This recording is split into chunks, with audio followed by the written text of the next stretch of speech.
Okay, so just wanted to start out with some announcements.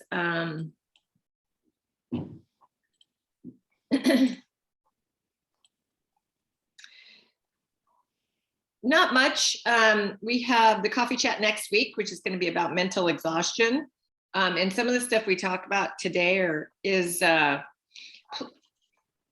helps to alleviate the mental exhaustion. And I can go down a rabbit hole, a rabbit trail or whatever on this subject today, but I'm going to try not to.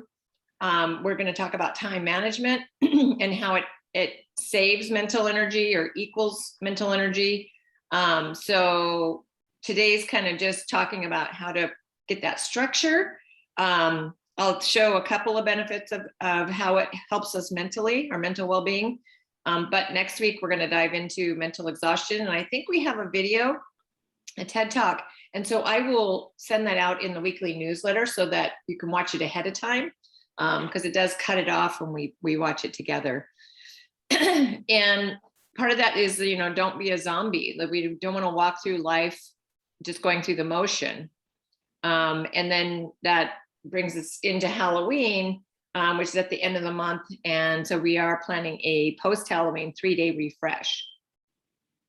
And just a reminder to, if you haven't been working on your vision board, to think about the end of this year and what you want to achieve. And that'll set you up for the new year, because that is right around, we're 3 weeks away from Halloween and less than 3 months away from the new year. So start thinking about that vision board, because that plays into today what we're going to talk about. All right, so today it's about time freedom equals mental energy. Learning time management skills. Ain't nobody got time for that. That's what happens with a lot of us, that we don't plan and look at how we're spending our time. And then at the end of the day, end of the week, end of the month, end of the year, it's like, well, where did all my time go? I feel like I didn't achieve anything. And time is such a valuable commodity that we want to make sure that we are spending it wisely. So we're going to start out actually today with some tips Deb put together for establishing a healthy morning routine, or healthy morning. Let me get this so we can see it all.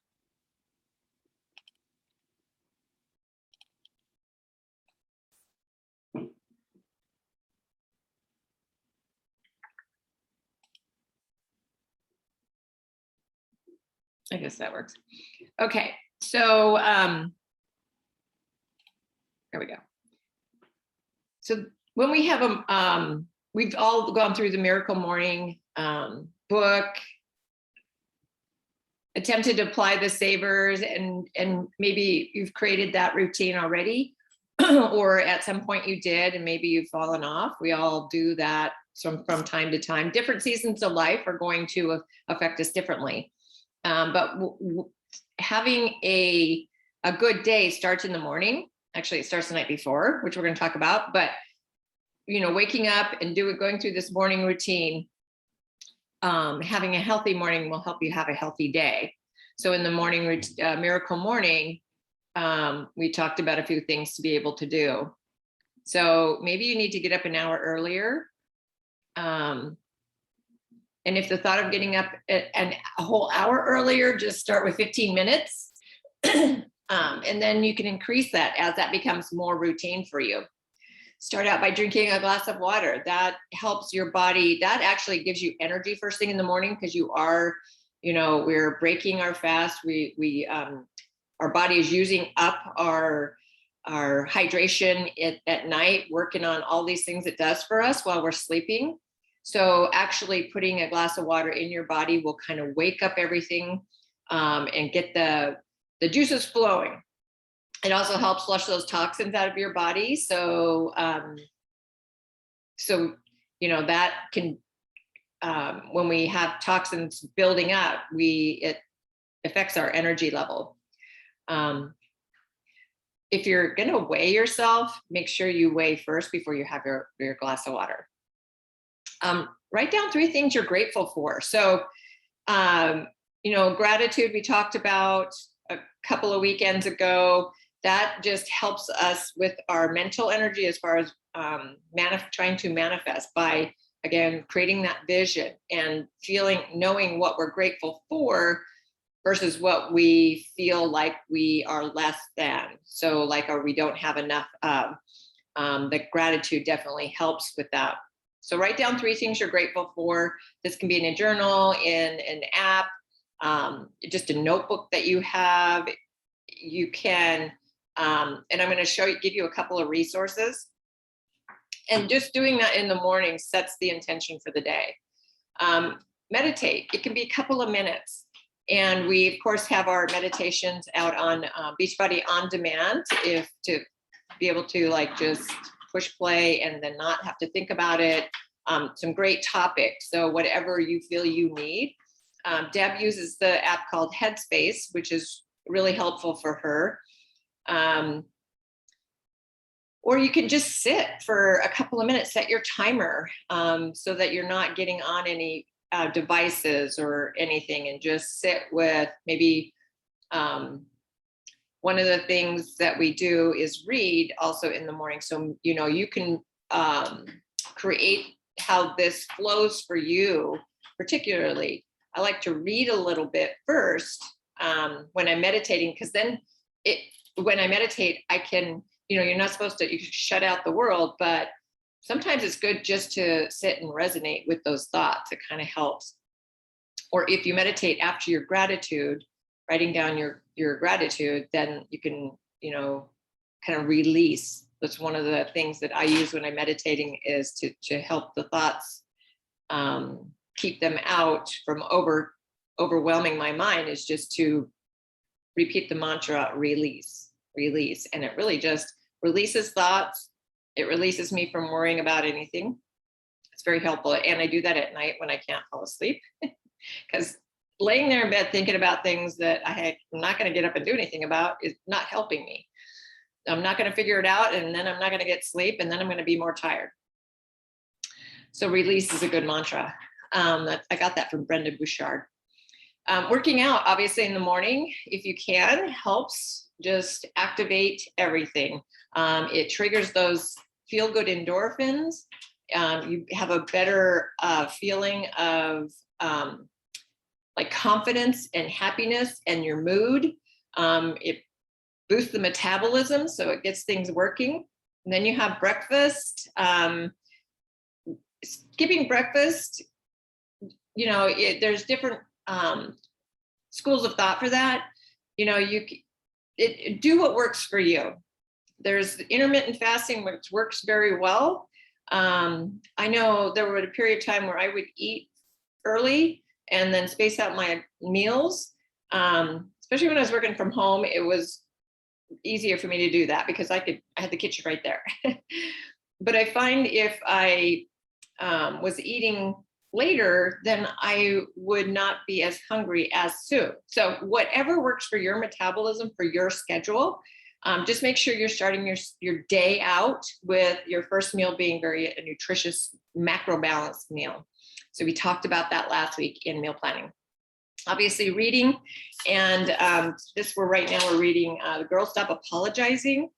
And I'm going to give a couple of thoughts on that. Pick a book, something that you want to, a skill you want to learn, or anything. It could be just a book that's, I always get this mixed up, fiction, pleasure book, right? And then plan your day. And we're going to talk about that, just taking a couple of minutes to look at what you want to focus on in the day, you know, and then taking a shower and getting dressed. It's interesting because I didn't always do that when I was working from home, taking my shower and getting dressed and ready for the day before I jumped into my work. But it sets the tone for the day. You are ready to do, you know, move forward, and from the rest period to the production period. So those are just some things you don't have to do all the things all the time, but to be able to create a healthy morning. So more tips before heading out the door: water to go, bottled water, iced bottled water. You could put it in the freezer if you want to take extras and they're cool for the day. a refillable bottle. Obviously, so I talked about hydration, we want to keep hydrating through the day. Lunch, heat and eat. So we talked about meal planning last week. And just having food ready is going to help you stay on your plan. It's going to help you started your morning out well, and to allow the day to flow, have things that you can heat and eat and grab and go. So veggies and Ziploc baggies is a great idea. The beach bars, which yours are coming, Karen, and fruit in Ziploc baggies. And then just having things the night before. So I'll talk about that, but your day starts the night before. So if you have busy morning routine, make sure you've planned your lunch that you're going to grab and take with you, your lunch and your snacks. Reminders, what works for you? So I'm talking about this too. Paper and digital alerts, they are so helpful. I will forget everything and just kind of go about my day like a zombie. So for me, I kind of need to plan things out. I love the weekend planning. I get to look ahead at even the weather. I plan around that, having different alerts in the phone, Post-it notes around the house. I'll show you, I'm going to give you some tools for planning out your day, and you maybe just want to have that on the fridge. Your meal plan you want to have on the fridge. Having a personal assistant, if you can afford that, if that's something that fits into your budget, to be able to take care of some tasks for you.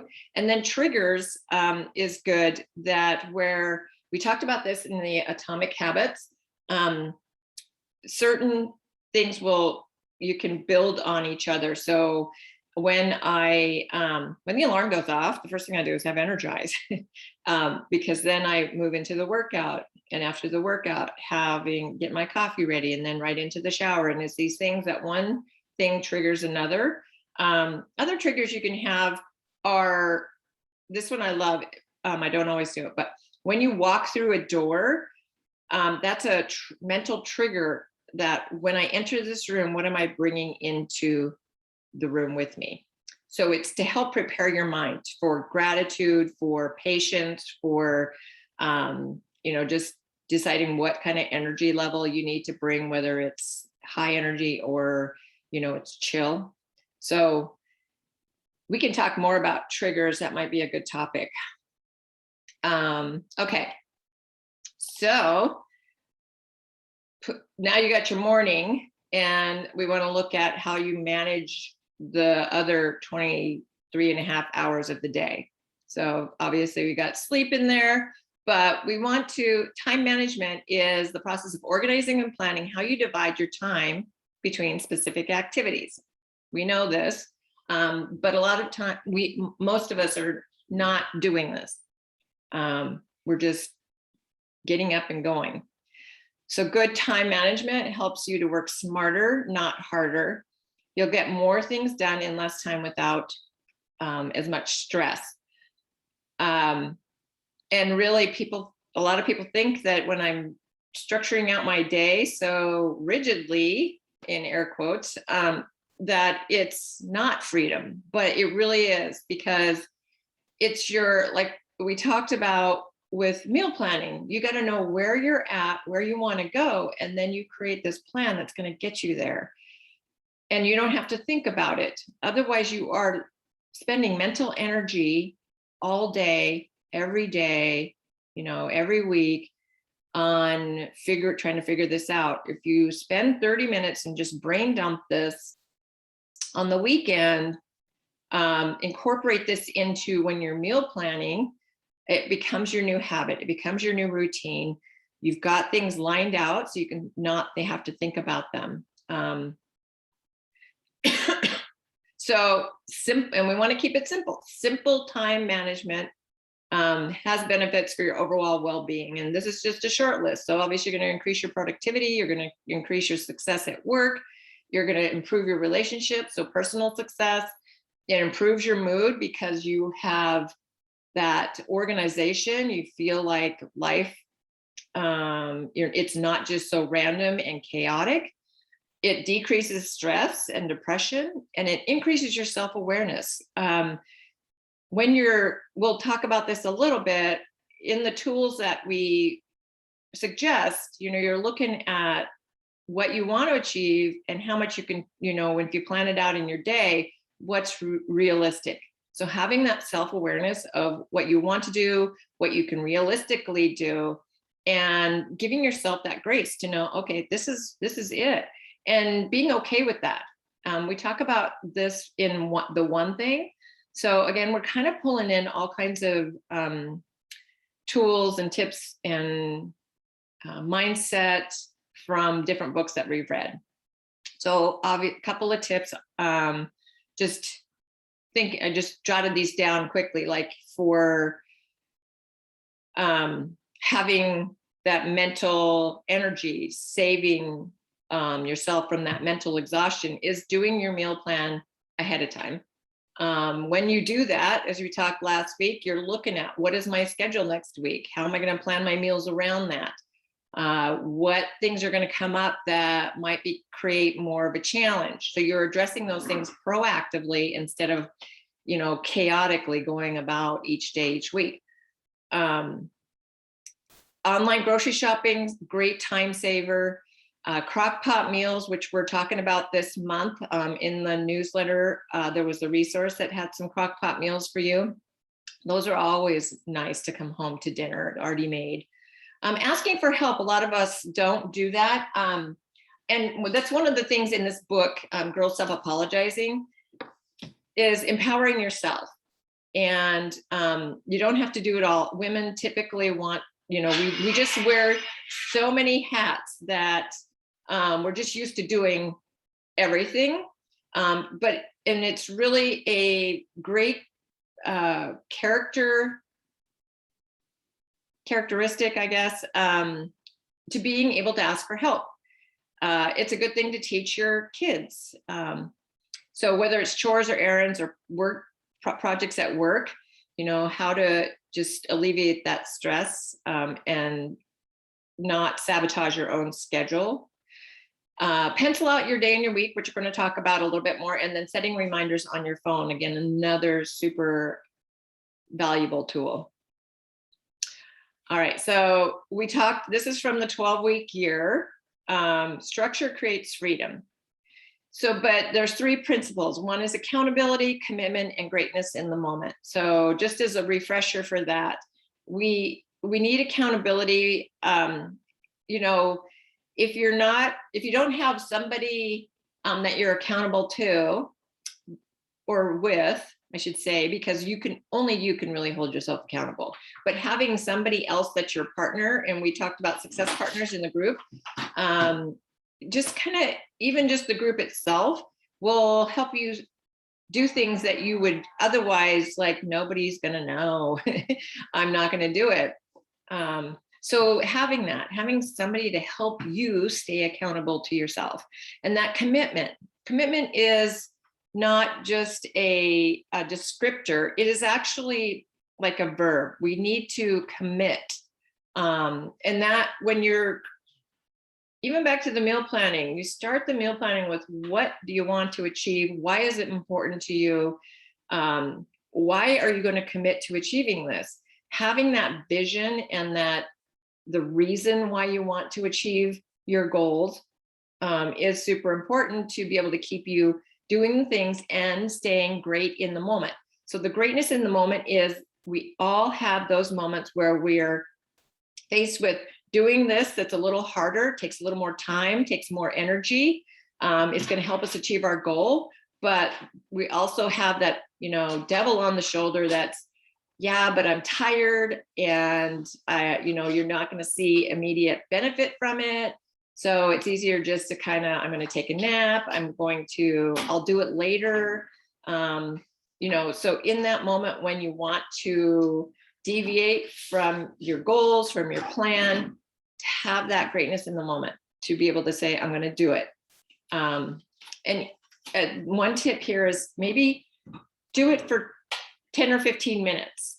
Just tell yourself, okay, I'm going to spend 15 minutes. I'm going to do this, so that I can at least say I acted on it. And a lot of times, once you get into it, you will continue working on whatever that is. So we just kind of got to take action when we can't overcome like these mental blocks by thinking about it more. We actually have to put our body into motion, and then our brain tends to follow. So the 5 disciplines from the 12-week year: vision, again, having that why, having the goal, seeing yourself achieving that, having some visuals, and that's why we like the vision board, helps you help your brain to be on board with you and not, working towards creating excuses. So, and then being positive about it and creating those affirmations as part of your daily or morning routine is, I am, stating those in I am statements that are positive helps your brain like, okay, we are doing this, and it will open up the world versus closing it down. So you really have to have that vision. You've got to show your brain what you want to achieve. And then we create that plan. This is like we talked about with the meal plan. You got to know where you're at and where you want to go, and then what you're going to do to get there. And that's what your plan is all about. Process controls and measurement are just some tools, some behind the scene things that you can have. The triggering, how am I going to, when you're creating your daily plan or your weekly plan, you're going to pencil it in. That's one of your process controls. The measurement, I'm going to show you the weekly register again, which is how you can have that as your, something you put up on the fridge as your reminder. And then the time use is part of that weekly register that just, and your schedule to know that you are using your time appropriately or maximizing it. And that means we're not going to be going, every waking moment, like go, go, go. Your time use might be, I need an hour of chill a day. I need family time. But if you don't put those things in, then again, it just creates more chaos. So before you start your day, finish it on paper. That's a quote from Jim Rohn. And again, that is to look at how much time do I really have? What do I want to achieve? And can I realistically do that? So you build it out on paper. Is it doable? And if not, then you got to scale it back. Because if you're wanting to achieve all the things, but you don't have any time to do that, you'll get frustrated. It'll backfire on the brain. We can't do this. We don't have the time. And that's what goes through the mind. And then your brain is like, yep, we don't got time. And it just is a spiral. So weekend planning sessions, so vital. It's like the meal planning, but with your time. How are we gonna spend our time through the week? And what do we want to spend it on? So this is from Darren Hardy's Sunday planning session. And I love this sheet. It's just, what are the 3 things I want to achieve this week? And maybe it's not 3, maybe you want to focus on 1. And what is the goal? And what are some things that I can do to achieve that goal? We've talked about that before. And we're going to talk about it again here in a second, but just blocking out 30 minutes on your weekend. You can do the meal planning. While you're doing that, remember, part of that is we look at our schedule. So now you're looking at what does your schedule ahead next week look like? So you can do this all together. Sit down with it, no distractions, and you can bang this out really quickly. So you're just going to brain dump this here. What are the goals? What would I like to achieve? The devil's vortex is what is going to sabotage me? What are those things that are going to take me down this vortex of not doing it? So it's just a self-awareness. And then making this routine. If you incorporate this every weekend into your meal planning and your planning session, it just becomes your new routine. And that's where we want to get to. It's super important because one of the quotes that I wrote down is the size of your life will be determined by the size of your goals. And that really resonates with me. Like, if I am not where I want to be, it's my own fault. That's what Darren Hardy says, right? It's like I make choices every day, and my choices are where I'm at today as a result of those choices that I made before. So this is just these are tools to help you make better choices going forward. But so the size, you want your size of your goals to be challenging, or help you achieve those bigger things in life that you want. But if we don't are tactical about it and put it time to it, then it's really just a dream, right? So here's another piece from the Living Your Best Year Ever, Darren Hardy, which I was thinking this is going to be a great one that we'll do at the beginning of the year, go through this Living Your Best Year Ever. And so you've done the Sunday planning session, so you can, and I will put together an email with these resources, these sheets that you can have to print out, or to have on your device to use as your template to be able to write these things out in your journal. But what are your top 3 goals for the week? What's the personal development that you're working on? This is a good place to just jot down a couple of your aha moments from what you're reading. The 3 most important events for the week. So things that are going to, the bigger events that are going to, that could potentially sabotage your schedule, or that you're working towards. And then skills that you're developing and practicing this week. Again, when you're writing this down, you're giving your brain the notes. It's taking notes. I think it was, we talked on, no, it's in the High Five Habit, which we're gonna go into next month. It's a great book. I've been listening to Mel Robbins's interviews on it, but your brain actually has this checklist. It's checklist based on the things that you want to achieve, and it is actively seeking out those things. So, but your checklist is based on your input. So actively writing this stuff out is helping your brain create that checklist, and it's going to spend energy on helping you to achieve that. So and whether it's positive or negative. So just be mindful of that. And we're going to talk about this next week too, in the mental exhaustion.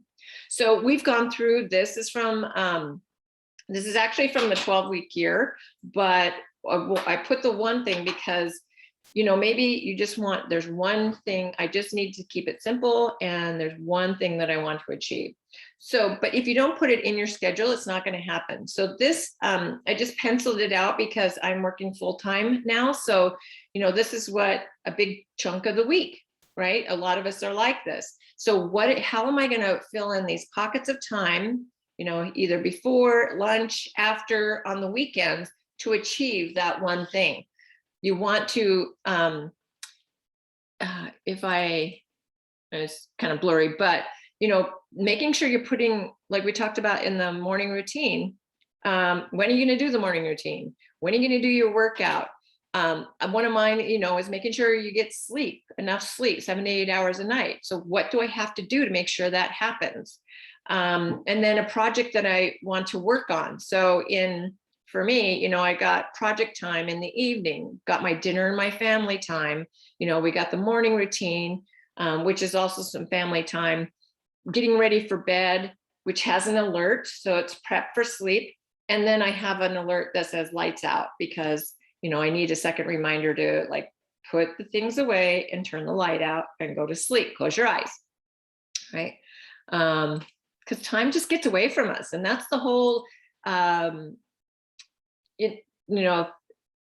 goal behind this, is to not let time get away from us. We need to take control of our time instead of, just letting the day slip away. And then if this is what working from home look like, so if you're retired or you work from home, your day is going to be a lot more open. So you'll have to block in your work time and show up for those. And what are the other things you're going to do? Because definitely, if you're retired or if you're working from home, it is so easy to allow distractions and things to sabotage your day, to hijack your day. And then the end of the week, you're like, wow, I didn't really get much done. But make it simple and help yourself, help you protect yourself from yourself. And I highly encourage, alarms or alerts or notifications on your phone. Now, you got to have no distraction times where you're shutting those off. But like for me, I need these little things to pop up during the day to remind me, all right, we should be moving on to this new task, right? And then your weekly rhythm register. If you're doing this work that I've just talked about before, so you're looking at your goal, you got your vision, you're looking at your plan, your schedule, and what are those things in your schedule that you identified that you want to do day to day or during the week? And this is where you can take this sheet and kind of like boil it all down into one thing that maybe you put on your fridge. And you just identify these things that you would like to do throughout the week. And they may not be daily things. They may be things you do once a week, like a date night with your spouse. And, how many you achieved, what was your goal? And then this just kind of helps you with measurement. This just helps you to know you're making progress. And when you do that, your brain recognizes that, and it's going to help you to continue. So you can boil it all down. We do have to do some upfront work, but then we can get to this weekly rhythm register. And again, I'm going to send an email out with some of these resources so that you can pick and choose and use what you need to. So that rhythm of daily action aligned with your goals creates the momentum that separates dreamers from superachievers. Right? So again, the size of your life will be determined by the size of your goals. But if we don't actually have a rhythm of daily action aligned with those goals, then they're just a dream. They're just going to be in our head, and our brain's going to say, yeah, you keep thinking about that, but you never take any action on it. So we come back to the 3 principles, right? Accountability, commitment, and greatness in the moment. And no, this all comes with emotion. This isn't, I set this down on paper and everything's going to go swimmingly smooth. Life is life. Hormones happen. There's other people that we have to interact with on a day that have their own schedules, so just give yourself that grace, knowing that there's going to be times of high energy and optimism. There's going to be times where you're in the valley of despair. Remind yourself this too shall pass. And remind yourself of that high energy moment. That's why the weekly register is good, because you can see where you're making progress. And then you got to just work through that valley of despair to get to where you see your progress. You may not feel it, but you see it.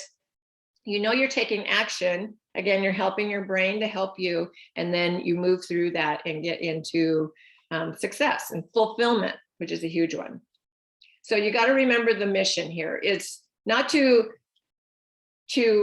confine your day or even define it so much that it's putting chains on you. It's really to helping you to have the structure that will allow you to go through each day feeling more organized, more in control of what you're doing during the day. And remember, you're including relaxing time, fun time, recreation time, sleep time, and that we're breaking free from the feeling like time is just slipping away, like life is not, I'm not moving in the right direction, right? So, but we have to be intentional about that. And then our brain is happy and we can have a happy weekend. Oh, one other thing I wanted to share, I forgot. So as I put this together, I also have the 5-second journal that I really like. It helps you to journal a little bit. And again, this was like I talked about, if you're just writing these things down, you're at least giving your brain this map. You're giving your brain the intention. Here's what I want to focus on. So this is the 5-second journal from the 5-second rule book. And over here is a day, how to line your day out. So this looks like a lot, but you pencil it in, you keep it really short. This could be 5 minutes in the morning. Here's how I'm feeling. How can I feel? Why am I feeling this way? How can I feel better? What's my one project that I really want to accomplish today? Some other thoughts that you can jot down. This is where you could do your gratitude. And then you line out the day. Okay, what's my day look like? And so I will put this in there also. So the weekly calendar that I had just gone through is like an ideal week. It's not like you have to do that every single week, but if you can, do that once, and then you can use like the daily journal, or just keep the weekly register and redo the weekly register each week. You may want to revisit your weekly ideal week from time to time, because again, life changes, things change. But we really want to pencil things down so that our mind knows, and we know that we are using our time efficiently and effectively. And then in the morning, spending that 5 minutes just looking at, okay, here's what I want to accomplish. What's my day look like? And then go about your day. So what tool do you think you might use, Karen? Well, I have done all of this in the past when we were working on like the 12-week year and stuff. But okay, so now lately my morning routine has gone by the wayside and everything. So I've been thinking a lot about that. Like, part of the reason why I gave that up is I was just so fatigued and felt I needed the sleep more than I needed the routine. But I'm still fatigued, so whatever. So I'm thinking, because past January, when I was feeling really bad, I was doing all of these things. So I think I need to resume that again and then see how I'm feeling. I'm lucky, like I have a, pretty small life. I don't have a lot of people I'm responsible to, so I don't have a lot of, activities and things I have to plan. So, really I can focus on myself and how I feel.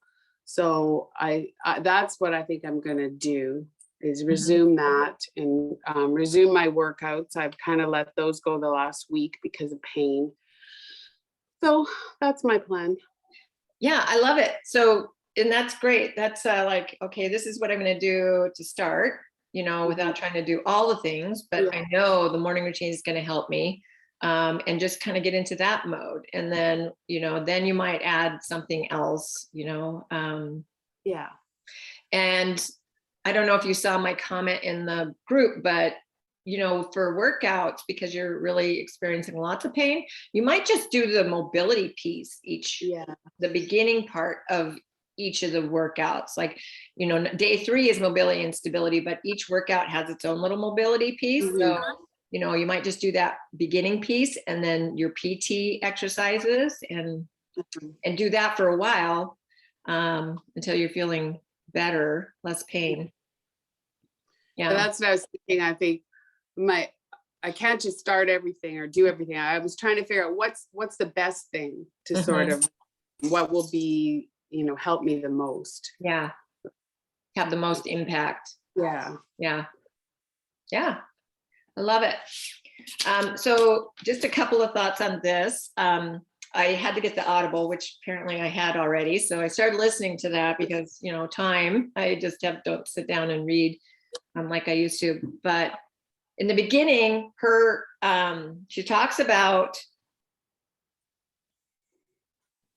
the song by Demi Lovato, Sorry Not Sorry. And that was kind of what, gave her like this idea for this book, and how in the song, Demi is sort of apologizing, but not, for being an empowered woman, and trying to achieve greatness. And so Rachel was talking about how a lot of women go about life like that. And at first it was off-putting to me listening to that, because I think women these days more are not apologizing so much for being putting, getting out there. I think women are empowered more these days. So, apologizing for wanting to achieve more is the whole, like, with the gist I got in that beginning. I've always been myself independent and just doing pretty much what I want, and providing for myself, kind of thing. So at the beginning of this book, just like, oh, I feel like I felt like it was a little bit degrading, but I get it. She's setting the tone for what the message she's gonna hopefully deliver in the rest of the book. So just a couple of thoughts I had on that. And Deb's going to come in next week with some of her thoughts as well. So, all right. Lastly, I am aligned. This was good for pulling with what we were doing today. I'm aligned. My thoughts, words, and actions reflect my truth. So again, aligning what I want to achieve with what I can realistically achieve, penciling that out, aligning what I want with what I can do, and being true to that. So that's it for today's coffee chat. I'll stop the recording.